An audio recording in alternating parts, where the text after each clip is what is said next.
Good. I guess we start with a brief introduction. I'm Tim. I'm the CEO and co-founder of Xilva. I will moderate the webinar and also do a brief summary of the study results that we have created and that this webinar is based on. And I hand over to Jamie. Yeah, hey everyone, thanks for joining. Jamie Lawrence, co-founder of Xilva, and I lead much of the analytics team doing the due diligence assessments. And later on, I will be going into some examples and what that means for project developers and for investors alike. Hand over to Paul. Thanks, Jamie. I'm Paul Chatterton. I lead the Landscape Finance Lab based in Vienna, Austria. I'm a long-term fan of Xilva, so I'm delighted to be here. And Ling, you want to introduce yourself as well? Seems on mute. No, we don't hear you. We have a little sound issue. So I can introduce you, Ling. You tell me if, if I'm doing it right. Ling is heading partnerships at Xilva and runs the webinar from a technical perspective. Maybe as we see much more people on right now, thank you all for joining. Thanks for spending this busy time, spending an hour with us in this busy time of the year. We hope to make it worthwhile. Just one little housekeeping remark. We have the Q&A open that is in the Zoom control panel. You can put your questions in there and we will try to answer them at the end. So when we go now into the agenda, what we're trying to provide you with today is the key findings of our study. Then a brief discussion with Paul, a practitioner's discussion on investing, project sourcing, project quality, and due diligence. Then Jamie will talk about risk management, how that is best done, what are lessons learned from our work, and also present one small case study on how this has been done. And now we can go into the results of the study. I know first a little background on Xilva. I don't want to make this a company presentation, just so that you understand where this work comes from. So what we're doing is we are assessing and due diligencing projects on behalf of investors. Concretely, we take in a lot of data, a lot of different data sources that we curate, that we cross-check and analyze.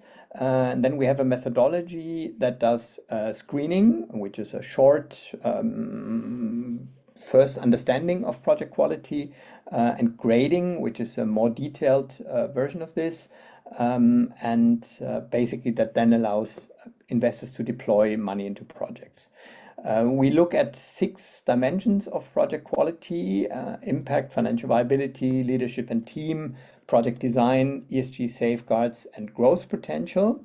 And this is then the basis for the actual analysis. We do this in a sort of standardized way, which helps a lot, of course, in this study also, that we can really compare results because we apply the same criteria anyway. Jamie will go a little bit more into detail on what these categories mean and how they actually set up and make them a little bit more come to life. Now for the study results, first of all, a little geographical overview. And it's important here is that this is a geographical breakdown of the projects we have analyzed. So it's our work. It's the 288 projects that were included in the study. It's not representative of the overall market, but it is probably representative of investor interest and investor focus we're seeing. And I would say that also dovetails nicely with what we read about the market, what we see about the market, is that especially Latin America, so South America and Central America, is where a lot of this market is, where the sort of high favorability of conditions of the tropics come together with a relatively good legal environment, a lot of experience, and we see, especially in Africa, we see much less, also Asia, we see much less projects that are coming through, at least to the investors we work for. When we look at the projects we've analyzed here, again, this is not a comprehensive overview of the market, but rather a reflection of investor interest of the projects we have looked at. We see a very strong focus on ARR. And if we look at the last year, it is actually even stronger. So the most red activity or the most red projects we analyzed were actually before this year. That has gone down a lot, I would say, with general market interest. Another aspect is agroforestry, both as a primary intervention and also as an additional component, actually a very useful component that we see in other projects, specifically ARR, where agroforestry is a side activity or an additional activity next to the core activity, for example, of reforestation. Now, if we look at risk categories or quality issues, we found these are the overall most frequent risk categories that we've seen over the last 3 years, roughly. And I'll go through briefly what that actually means, or to make it a little bit more tangible, what we see there as project quality. The first one, lack of critical documentation, that is in many cases a reflection of the project maturity. So we look at a lot of early stage projects where I would say almost by definition the documentation is not entirely complete. We sometimes also see that project developers, how to put this politely, are not maybe the biggest fans of providing documentation, which is totally natural. They got into this to support nature, work with local communities, provide something positive for the world, and maybe not see providing lots of documentation as their core preference. On the other hand, it's of course important, especially for the investor side, to have the documentation together. And we see that this sort of issue or risk that we see there is often also a mitigable risk. So it's in rare cases a red flag. In many cases, it's a mitigable risk where we say, okay, we are missing this part of the documentation, that part of the documentation, and that is then something that the project developer can basically improve by adding to the documentation. But of course, if you want to have investment, that is a key point to have that in order to satisfy needs of investors, especially on the legal side. Also, that is a key element and a trust generator as well. Another element is, and probably the biggest one in terms of content of projects, and also a more fundamental problem, can be hard to mitigate in some cases, and even raise a red flag. And that is the lack of community engagement, of benefit sharing, of giving voice, but also giving participation in the project success to local communities and rights holders. Can be free prior and informed consent that is required, and can also be, again, the benefit sharing, which would then translate into positive engagement of communities for the project. And we see that as a thing that is the right thing to do, but it's also an absolutely critical element, very critical factor for permanence of the project. So if you have that, you have friends on the ground, you have people who support the project, who will support the permanence. If you miss it, if you do it against local populations, then you have a very large permanence risk. So this is a really important one to make sure this works. Incomplete financial planning can be a little bit like the documentation point, something that investors want to see and want for comfort. They want to make sure that the planning is right, and that basically concerns both projects with a profit goal and also non-profit projects. So they also have to have financial planning just to make sure that the basically survival of the project is guaranteed, even if it doesn't have to make a profit. It doesn't need a positive IRR, but it needs a zero IRR in order to be successful. What we see here a lot is specifically overly optimistic planning on carbon prices and carbon amounts. So if carbon is a relevant project revenue, that is of course important. And also a lack of scenario planning in that area. So of course, carbon is a inherently sort of unforeseeable, the carbon price especially is an inherently unforeseeable number, but then scenario planning would be the adequate one, or the adequate one that an investor would like to see in order to be able to manage the risks. Carbon model issues are a more specific one, and that basically concerns everything along the carbon modeling life cycle. Can be baseline studies, baseline scenarios also, the choice of the right methodologies, especially now where methodologies are being upgraded, and for good reasons they're being upgraded. It's really important to choose the right methodologies, then model according to the methodologies. In many cases also species or region-specific references are missing, sometimes can be mitigated, for example, by doing a pilot. In other cases, you just have to solve it with scenario planning then. This is one that is important, and is specifically important the more relevant carbon is for your project, or the more you rely on carbon as the core revenue source for your project. Reputational risks, again, a specific one, can be driven by specific weaknesses of the projects, can also be driven by issues with previous activities of the project proponents or other participants. So you see, okay, the project, everything looks fine, but you have a problem with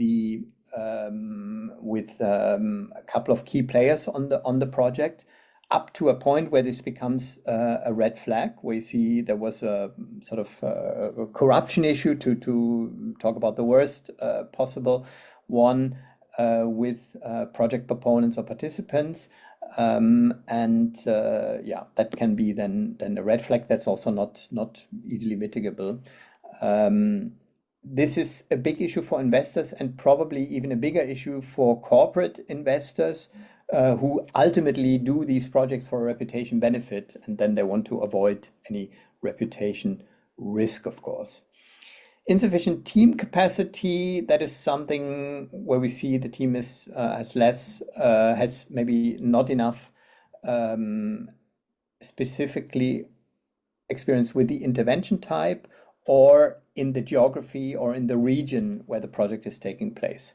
Can sometimes be mitigated by just adding team members with that experience, often also a maturity issue, but has to be taken very seriously that you have the players on board that can actually realize this successfully.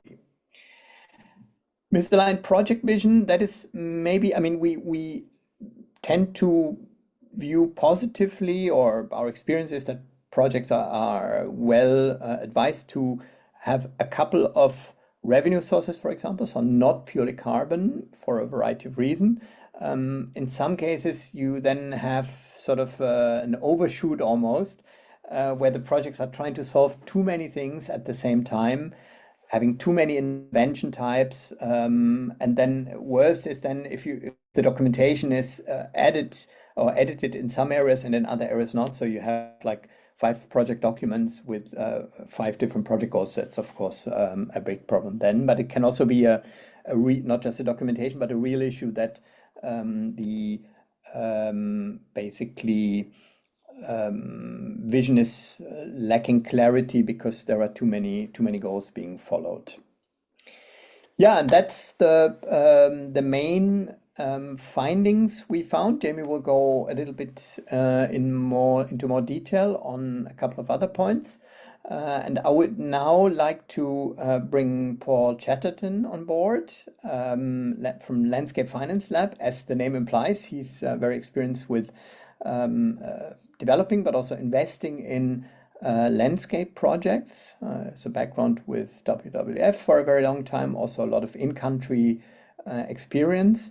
And I would like to ask you, Paul, first, I mean, how does this relate to what you are seeing in projects, in activities, in investments you are making?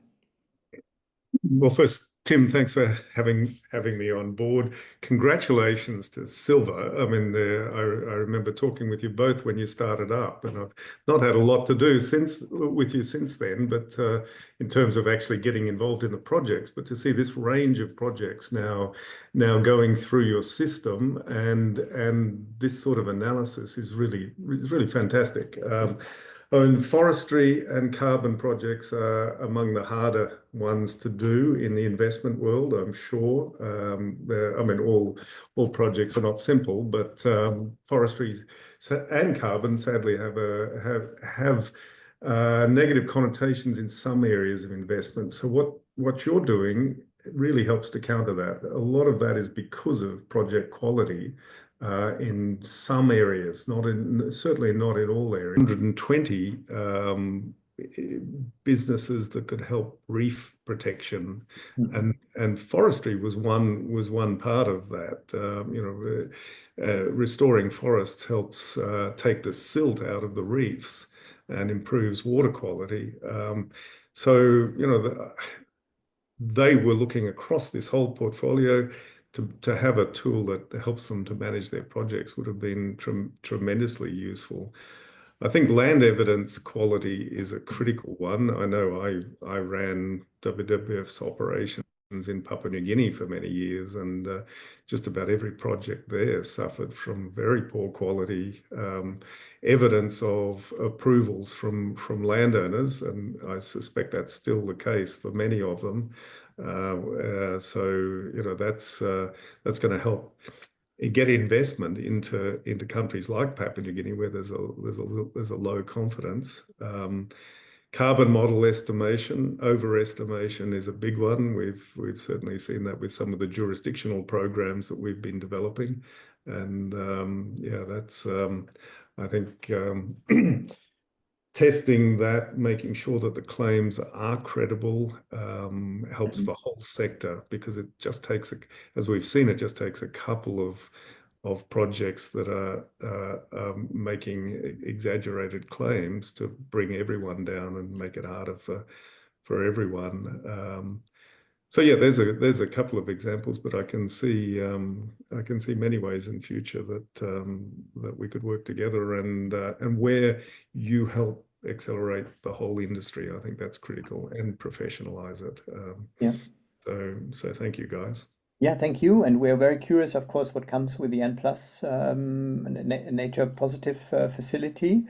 So we'll follow that closely and see what's happening there. I don't want to open the Q&A now, but there've been a couple of questions on the recording, so we'll share that. Obviously, only after we've finished the webinar. And there is a question by Dunya Héritier. I hope I say that right. And we are not actually providing funding ourselves. So that's not the role of Xilva. But what I would recommend for you to look at is the current open RFP from Symbiosis Coalition. So you can find that, for example, linked on my LinkedIn would be a place to go to if you're interested.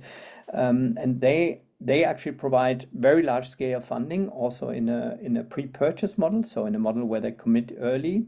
And they have a webinar actually in 1.5 hours to describe their RFP. So if you want to join that, that would probably be a good idea to do that. But unfortunately, no direct funding from us. And now I would like to hand over to Jamie, who's already shared his screen, and we'll go a little bit more into detail on what this all means in practice, how it's happening. And over to you, Jamie. Great. Just see if I can make sure I'm moving through. Are you seeing the Yes. screen? Yep. Great. So, well, thank you, Paul. Thank you for intervening there and giving a practitioner's view from both investment, but also the development of landscape projects with a wealth of experience. And thank you, Tim. So as you've heard from Tim and from Paul, there's a lot we can collectively learn from the due diligence outcomes, especially in terms of how to improve. And this is a combined effort, right? There's two sides to the nature-based sector. The funders and the projects have areas where improvements can be made. So in this section, I will focus on some of those learnings seen through the lens of the project. So the report, as you saw, found that over 90% of projects assessed were missing some data or documents that were important to the investor or the buyer. The expectations on data discipline really need to be met. It reflects on the professionalism of the project, of the sector, and data rooms are one way that you can organize yourself. These are commonly used tools for investors and reflect best practice for data discipline. Data rooms, however, should not only serve as a repository for files, but also they can facilitate collaboration and communication among team members and external parties. Project transparency and data accessibility will help you prove, not just narrate about your performance. This is critical to funders because for their reporting and their risk management. So it should be an essential part of your management too. For projects, the investor or carbon buyer should not know more about your project than you do. The fact is, there are many eyes on your project. Having a look at your project on the platforms that your investors are likely to use, check how your boundaries are falling in publicly accessible data. Xilva has designed our own analytical tools, and we use providers for mapping analysis, for example. But even you can do this even in a scaled down version. For example, if your project is situated in the Mediterranean, you could do a Google search of forest issues in the Mediterranean, and what do you find? You find forest fires, right? So your project will need a damn good forest fire plan to convince a funder to go into a Mediterranean forest project. Google forests in Congo Basin, what do you find? Agricultural frontiers, you need mitigation around that. Look at a Google Earth map of a site here in Ghana, you see settlements, people, social needs. That all tells you something. It tells you the context and the challenges of the project, and it screams risk to an investor. Get ahead of the game here and mitigate those risks. Now, moving a little bit away from the headlines of the report, I'd like to go through a few more best practice learnings that we can see, right? So this is structured across our 6 categories that we use broadly in Xilva. Just to pick on a couple here, under impact, baselines are not only for carbon. You need to understand and fully map all of the stakeholders, their needs and their livelihoods, because this is key to setting the baseline to be able to prove that your understanding and intervention of the social fabric of that area creates a situation where the people are better off due to the presence of the project. Without the baseline, the social baseline, you have no proof of that improvement. That's often missed out when trying to report against or claim impact in a social terrain. Under team, for example, having visibility of your board members, so they're on common platforms like LinkedIn, they're on websites, and that you can ensure that there's no direct or indirect reputational hits linked to the entities or individuals that are involved in your project, maintaining that professional integrity is absolutely paramount. And there's several other examples under safeguards, getting the project design right, etc. Now let's focus a little bit on the implications for investors, the carbon buyers, the donors, the financiers. The first learning for investors is that just as you would not buy or invest in any other asset without good due diligence, nor should you do so in nature-based solutions, but it is still happening today. Due diligence is the investigation, research, or exercise of care that organizations need to undertake. Existing tools or proxies simply do not cover all of your due diligence areas as an investor. So the money will get stuck in the pipeline. There's a lot of finance left on the table. Certification, for example, is a good proxy for compliance to a standard, but it does not tell you whether all the information is in place for a know your client check or background checks. Carbon ratings are good proxies for quality, but does it cover financial robustness and stress testing? Geospatial tooling and platforms are great for understanding things like carbon eligibility. And you can use all of these and incorporate them into a broader due diligence approach. So here I'm going to outline some of the top learnings for the funding side of the nature-based solution equation. Now, like nature itself, it follows that nature-based projects cannot be exclusively siloed into convenient categories. Whilst a framework is important for applicability and reporting, any project assessment methodology or due diligence framework must be able to productively and elegantly navigate the fact that the different disciplines of carbon science, silviculture, project management, and social issues are inherently interdependent, and therefore any risks that are unearthed are interrelated. It's very common for the same risk to fall into more than one risk category. A social risk, for example, occurs when a project is not adequately integrating local communities for the long-term and potential conflicts that may arise in the future.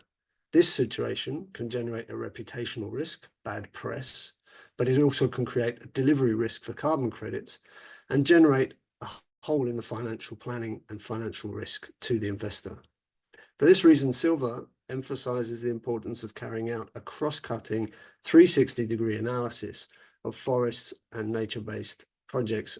And our assessment methodology deliberately and expressly is designed to allow analysis of the flow between categories. So, for example, we use IBAT as a biodiversity source. We use WRI's Global Forest Watch, Earthblocks, Chloris, Hansen, remote sensing and Landsat data, FSC reports, Vera registry documents, Munga Bay articles, RepRisk, and the list goes on.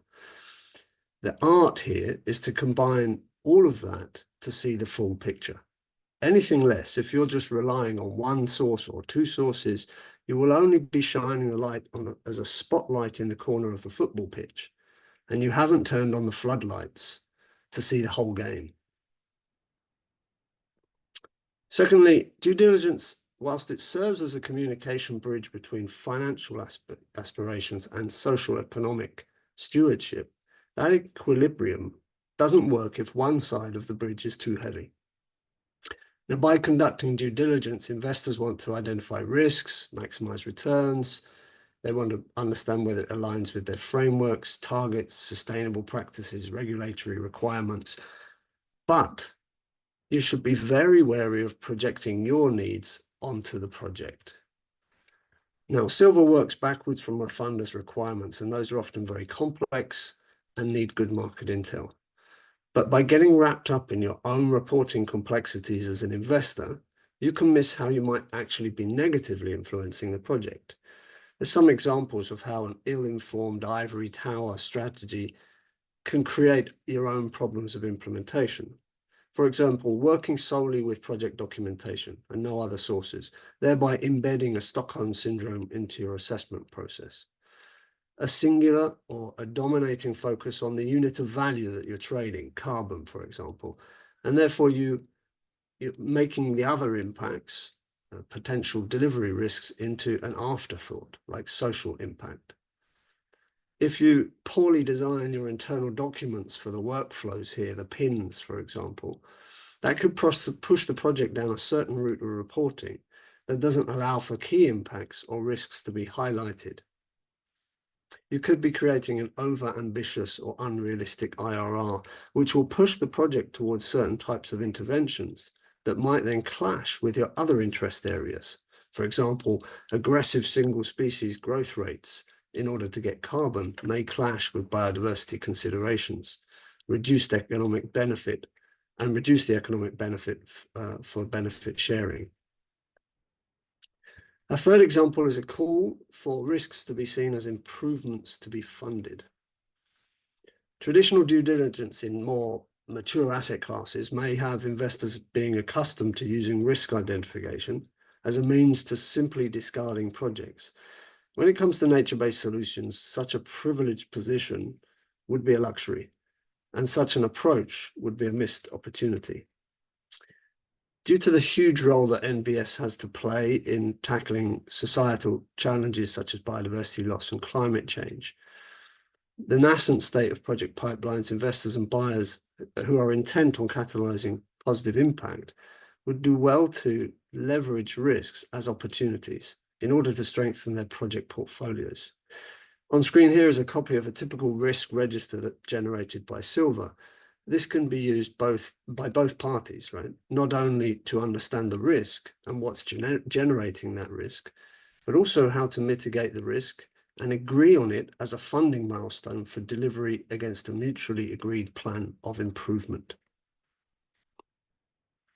Now, lately, investors would do well to remember that just as they are trying to understand the risks of land management and intervention, so too are project developers equally challenged with learning the language of the financial world and upskilling themselves to become well-versed in the processes and KPIs that they will be measured against. Be patient, explain why and what it is that you need and exactly why you need it. You'll likely find that all of those risks can be boiled down to one or two deal breakers for you, the priority areas that you need to work on together to enable funding to flow. To get to that level of understanding, you should expect projects to respond constructively to risk findings in the following ways. They should be openness. Risks should never remain unanswered or belittled. Professionalism. Project developers and proponents are passionate, but that needs to be on a par with professional responsiveness. Clarity. Long-term vision and theory of change with the operational reality today. Prudence. The hockey stick growth curves is not helping anyone if it's an over-ambitious reflection of the project's reality on the ground. And readiness. Make sure that the project is reflecting that it has set a route map for improvements. It doesn't need to have everything done today, but they know how they're going to get there. So to make all of that a bit real for you, I'll quickly run through a brief example. Now, firstly, what did due diligence uncover in this case? Well, in this example, we found that the project had ignored or missed an entire social grouping in its assessment of rights holders and their needs. How we found that? We checked the stakeholder map, we looked for settlements using geospatial tooling, and we checked against national laws on the matter. And we benchmarked the project's performance in this regard with other projects in the vicinity. That led us to realize that there was a core issue here that not only could generate social unrest, but could have impeded the delivery of carbon expectations and indeed reflected on a huge hole in finances. In conclusion, it became a red flag. So I'd like to thank you there. I'd finish my intervention and hope that these insights have been enlightening and useful. I'll hand back over to you, Tim, to close out and for Q&A. Thank you very much. Yeah, for Q&A, happy to answer any questions you may have. We have one in the Q&A that is access to the recording. I think I answered that before, so we'll make the recording available after the call. And the second one is from Mireille Perrin. Do you collaborate with rating agencies such as Calyx Global, which provide a quality rating of carbon projects, some of which include NBS? This could complement your analysis. Yeah, I think complement is a good term here. So basically, fundamentally, rating agencies do something adjacent but not the same as we do. So the key element of a rating agency, Calyx being one, Renoster, B0 or Silvera, is to basically tell you whether a carbon credit is good, is sort of delivering what it's promising to do. And in many cases now, with a lot of side factors, co-benefits, environmental safeguards, social benefits, etc., also being analyzed. But the core is measuring that ton of carbon. Is it real? Is it good? We do a little bit of a different thing. So, of course, we look at the carbon projections as well, but we typically analyze the projects earlier in the development. So basically, our question is more, will the project be able to deliver the carbon that it projects now in the future when the carbon issuance comes up? And again, we are needed, and what Calyx offers is needed, but just in different phases of the project. Jamie, you want to add to this? Yeah, just to underline, yes, we do Yeah. collaborate with rating agents such as Calyx Global. And sometimes there's a division of tasks there. So if a rating agency like Calyx is going to be rating a project at some point, if they're involved too early in that process and feeding back, then there's a concern from Calyx, for example, that there may be a conflict of interest because they then later have to rate against something that they've already assessed. There we can dovetail our skill sets. So due diligence can come in and offer a due diligence assessment to allow the investor to engage, and then the rating agency can come in when it's at the right stage for ratings. So I think we're starting to see a more mature market where everybody's role is really starting to fall into place instead of the knee-jerk reaction approach to the market, which is everything under one roof, which leads to challenges and conflicts of interest. Yeah, thank you, Jamie. We have one more question here. Tim, you had mentioned something about having an IRR of 0 would be okay too. Could you expand on this? Yeah, I mean, that is basically reflecting to projects that don't have a profit goal. So that are, for example, philanthropic projects who ask themselves, okay, why should I do an IRR analysis? And there, of course, the goal is not to generate a positive IRR necessarily, because the goal is basically not to turn a profit. But what you want to make sure very, very well is that the project is actually able to finance its operations for the lifetime, or ideally for a very long time, even beyond the initially planned time period. So in that sense, you don't need a positive or a super high IRR. Probably you would be better off if there is actually a small positive IRR. But you have to do the analysis anyway, even if your goal is not to turn a profit, just to make sure that you are there with the numbers that the project can sustain itself for the future, so that it doesn't rely on a constant input of additional philanthropic funding to continue its work. That's what I meant with this. Yeah. Yeah, that is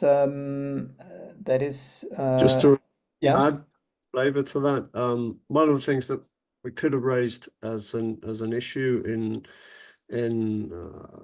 the sort of feedback through the lens of a project developer is we've seen several projects who are interested in that growth potential, and many investors are interested in that, especially the ones going in early stage, interested in the growth potential of a project. However, structuring those projects so that they can receive different types of funding is a real challenge in this sector. So, you often find projects who are stuck in the philanthropy loop.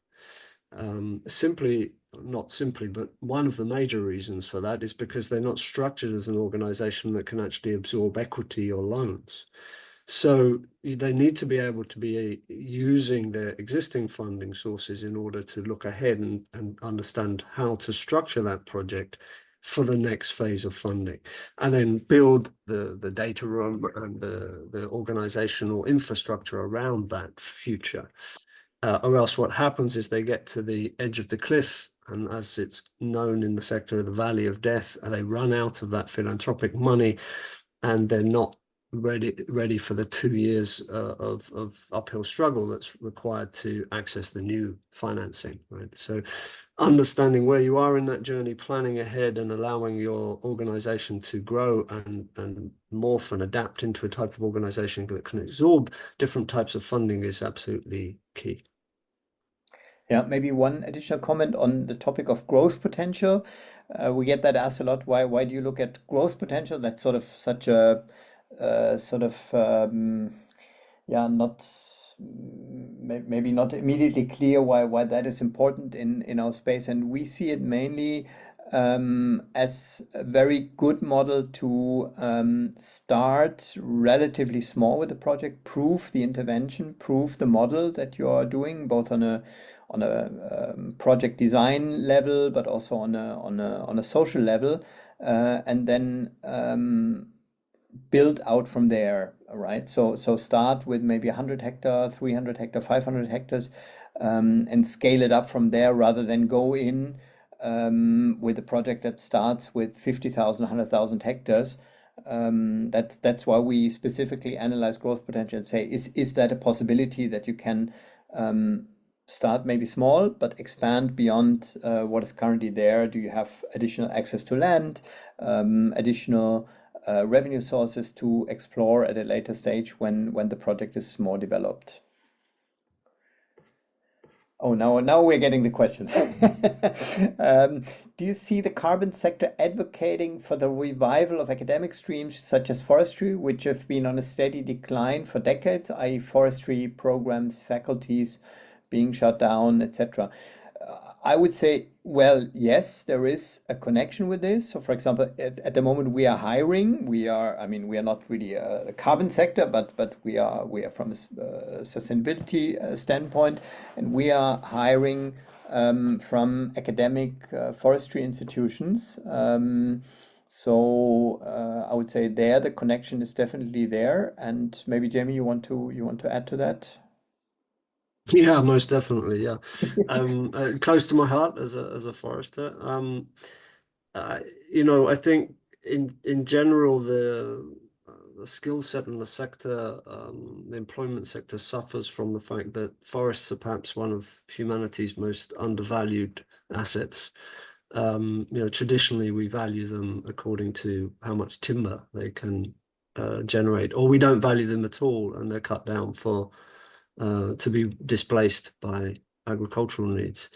I think what we're starting to see is the early emergence of an understanding that forests offer so much more, and that can be reflected in a unit of value like carbon or biodiversity credits.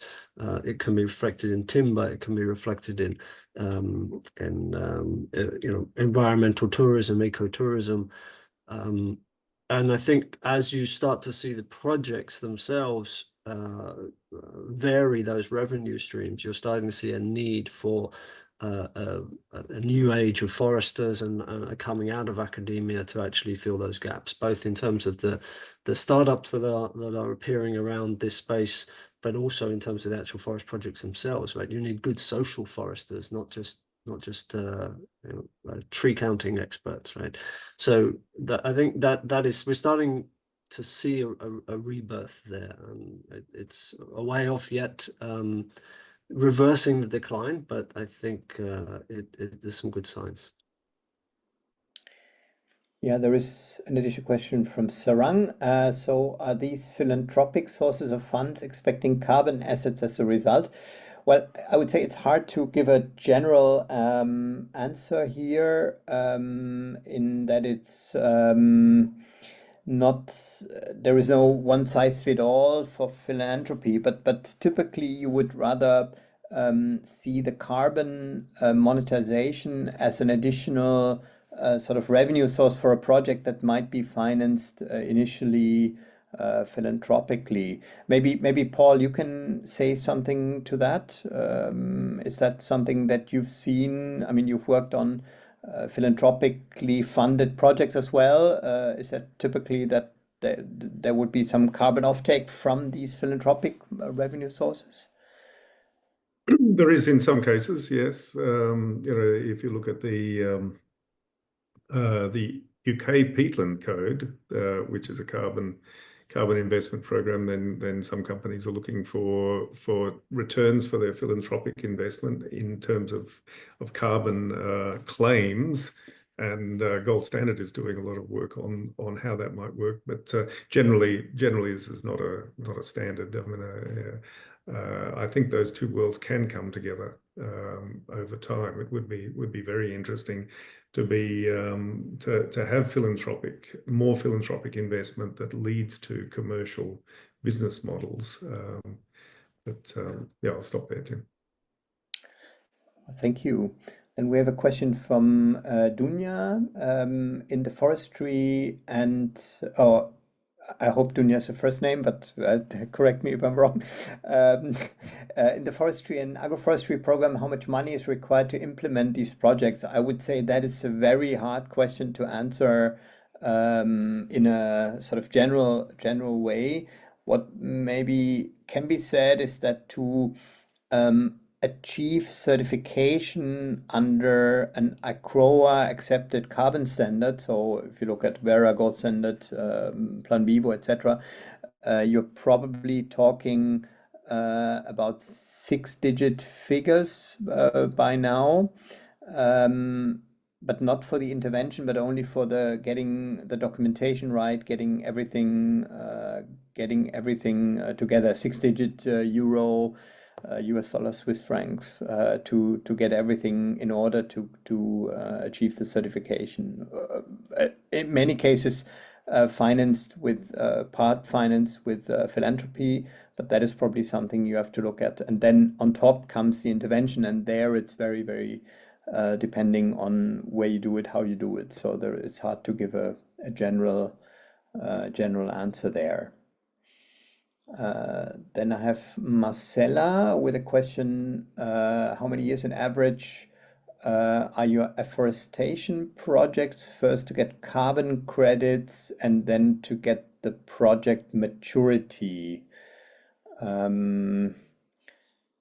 mean, it depends a little bit there on where you start. I would say from the very start of the intervention, if you do afforestation, then you're probably talking something like 6 years or so until you get the first credits issued, and then the full maturity, that depends a lot on the geography also. In the tropics, things grow a bit faster.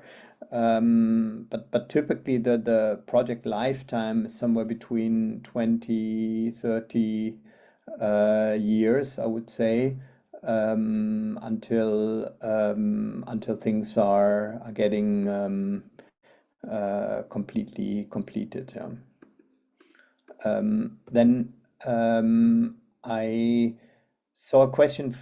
Jamie, would you agree roughly? I mean, Yeah. we longer lifetimes as well. So we see It's a years, broad question to more. answer. And Yeah. it depends where you are geographically, the species you're planting, so many variables, right?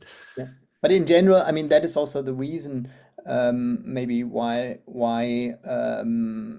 financing is not as forthcoming as it is, for example, for venture capital. When you look at venture capital to finance tech startups, they typically have a 10-year fund life cycle. That means a typical investment lasts between 6 to 8 years, and that is too fast for forests. So you can't get a forest completely through with the delivery and the financing completed and paid back within that life cycle. Otherwise, if that went faster, you would have VC venture capital all over this. which have advantages and maybe some disadvantages as well, but that would simplify things. But the fact that this takes a bit longer is one of the reasons why it's scaling, but it could scale maybe faster if it were faster. Mireille had a question that's maybe interesting for others as well. It's moved to the answer already. Can you explain how Xilva functions? Who pays, basically? And the very simple rule of thumb there is investors pay us. We deliberately decided to do that to avoid conflict of interest, so that there is no sort of even hunch of us being influenced by the fact who pays us. That said, we participated in some accelerators where we actually supported projects, but again paid by an investor. I'm looking at questions. I think that is it. So we are also 2 minutes ahead of time. So if there are any further questions, raise your hand, put them in fast. And otherwise, I think we can close the session. I don't know, Paul, you want to make a final statement? Anything you would like to add? Funnily enough, going back to cars, I'm thinking about what Henry Ford did with the assembly line. He put it all together, he professionalized it, he kept quality, he increased the quality and the speed, and that produced lots of cars very fast at a much better price. We want to do the same with forests. Forests are critical for so many things: nature, people, water, food. It's really important what you guys are doing, and all power. Thank you. Thank you very much. And as I see no further questions, feel free to reach out to Ling, but also to Jamie and myself if you have specific questions. And we thank you for your participation, for your time, for your interest in nature, and wish you happy holidays, happy New Year, hopefully some time to relax, and see you all soon in a forest close by. Thank you. Bye-bye. Thank you, everyone. Thank you.